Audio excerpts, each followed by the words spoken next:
ప్రస్తుతం ఆర్థిక శాఖ మంత్రి గారు ఏమంటారంటే మీరు చెప్పేటివన్నీ తప్పు అంట. ఎట్లా తప్పు అవుతాయి? మీరు ఇవాళ కాగ్ రిపోర్ట్ల గురించి ఏదో ఎత్తి చూపించింది అనేటువంటిది. ఇంత ఘన చరిత్ర మాత్రం, మీ అంత ఘన చరిత్ర, మీ ప్రభుత్వంలో సాధించినటువంటి ఆర్థిక విధ్వంసానికి ఇంతకన్నా ప్రత్యక్ష సాక్ష్యం నేను అక్కర్లేదనుకుంటా. రెండవది ప్రధానమైంది మీరు చెప్పింది ఏంటంటే 23-24తో పోలిస్తే రెవెన్యూ లోటు దాదాపు 56% పెరిగింది, ఫిస్కల్ డెఫిసిట్ 30% పెరిగింది. ఎక్కడ సోర్సో తెలీదు.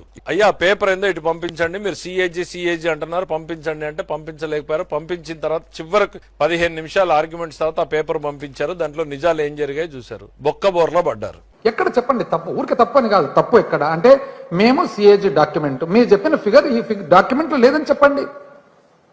పైగా అందులో భాగంగానే ఏమన్నారంటే మీరు పాత ఆర్థిక శాఖ మంత్రి ఆయననన్నా చెప్పమనండి అన్నారు.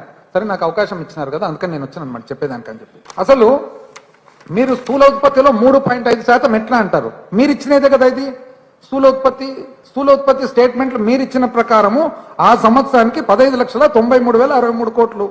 PIB press release, ministry of finance year ended 2024. ఇది కేంద్ర ప్రభుత్వం ఇచ్చిన ఇన్స్ట్రక్షన్స్. అప్పు చేసినది ఎంత అండి? అసలు ఫైనాన్స్ అకౌంట్స్ ప్రకారం చూస్తే మీరు ఇక్కడ చూపించేది కేవలం 60,485 కోట్లు చూపిస్తారు. ఎంత తప్పిది? తప్పిదం కాదండి ఇది. మీరు అప్పు, మీరేమంటారు? అప్పు చేయలే అంటారు. ఏమి? మీరు చెప్పిన ప్రకారం 1,10,000 కోట్లు మాత్రమే అప్పు. ఆ ప్రకారం మీరు కరెక్ట్ అండి.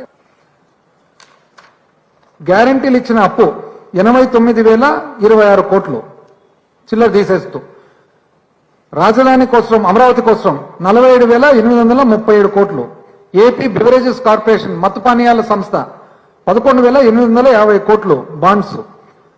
2025 మీరు సిఏజీ ప్రకారం మీరు ఆర్బీఐ ద్వారా చేసిన అప్పు 81,082 కోట్లు.